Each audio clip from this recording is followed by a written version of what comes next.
आज के दौर में एम्पायर स्काई स्क्रेपर्स और स्टील मिल्स पर नहीं बल्कि लाइक्स, शेयर्स और वायरल ट्रेंड्स पर खड़ी होती हैं। आज हम चैलेंज करने वाले हैं उस पुरानी सोच को जो सिर्फ इंडस्ट्रियलिस्ट को ही असल बिजनेस टाइकून समझती थी। क्योंकि 21st सेंचुरी के नए मैग्नेट्स का नाम है सोशल मीडिया इन्फ्लुएंसर्स। और सवाल यह है, क्या यही लोग कल के बिलियनर्स होंगे? आज की इस वीडियो में हम देखेंगे कि इन्फ्लुएंसर्स ने अपनी जिंदगी कैसे बदली, उनकी बिजनेस स्ट्रेटेजी क्या है और ब्रांड्स उन पर इतना पैसा क्यों खर्च करते हैं। और सबसे इंपॉर्टेंट, अगर आप खुद इन्फ्लुएंसर बनना चाहते हो तो आप इस नए डिजिटल दौर का हिस्सा कैसे बन सकते हो। इसके लिए हम फिली देखते हैं कि इन्फ्लुएंसर इकोनॉमी की असल शुरुआत कब हुई थी।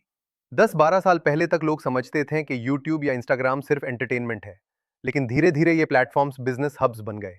पहले लोग सिर्फ कंटेंट बनाते थे, फिर उनको फ्री प्रोडक्ट्स मिलने लगे, और आज यही influencers multi million brand deals sign कर रहे हैं। जैसे काइली जेनर, जिसको लोग पहले रियलिटी स्टार समझते थे, उसने अपने इंस्टाग्राम फॉलोअर्स को लेवरेज करके काइली कॉस्मेटिक्स लॉन्च किया और बिलियन डॉलर कंपनी बिल्ड कर दी। ये सब ट्रेडिशनल एडवर्टाइजिंग के बगैर सिर्फ अपनी ऑडियंस के ट्रस्ट के जरिए हुआ। अब बताते हैं इनका पावर ऑफ इन्फ्लुएंस। दाइको ब्रांड्स आजकल टीवी एड्स या बिलबोर्ड्स पर पैसा वेस्ट करना पसंद नहीं करते। उन्हें चाहिए डायरेक्ट कनेक्शन विद कस्टमर्स, और ये कनेक्शन इन्फ्लुएंसर्स के पास होता है। एक इन्फ्लुएंसर की 30 सेकंड रील कभी कभी एक मल्टीनेशनल की पूरी मार्केटिंग कैंपेन से ज्यादा इंपैक्ट कर देती है। फॉर एग्जाम्पल, एक फूड ब्लॉगर ने एक छोटी सी रेस्टोरेंट का रिव्यू डाला और उसकी सेल्स डबल हो गई। यही इन्फ्लुएंस है जहां एक बंदा अपने फोन से पूरी मार्केट शिफ्ट कर देता है। यही नहीं, अब इन्फ्लुएंसर्स सिर्फ स्पॉन्सर्ड पोस्ट्स तक लिमिटेड नहीं रहे। वो अपने ब्रांड्स लॉन्च कर रहे हैं, clothing lines, tech startups, skin care products, even fintech apps. Mister beast का एग्जाम्पल ले लो। एक यूट्यूबर ने सिर्फ एंटरटेनिंग वीडियोस बनानी शुरू की, और आज उसके पास फीस्टेबल्स चॉकलेट ब्रांड और मिस्टर बीस्ट बर्गर जैसी कंपनीज हैं जो हंड्रेड्स ऑफ मिलियंस जनरेट करती हैं। ये असल में वही माइंडसेट है जो ट्रेडिशनल बिजनेस मैग्नेट्स का होता था। सिर्फ फर्क ये है कि मीडियम अब डिजिटल ऑडियंस है। ये सिर्फ वेस्ट तक लिमिटेड नहीं, इंडिया और पाकिस्तान में भी लोग इन्फ्लुएंसर्स की वजह से मिलियनर बन रहे हैं।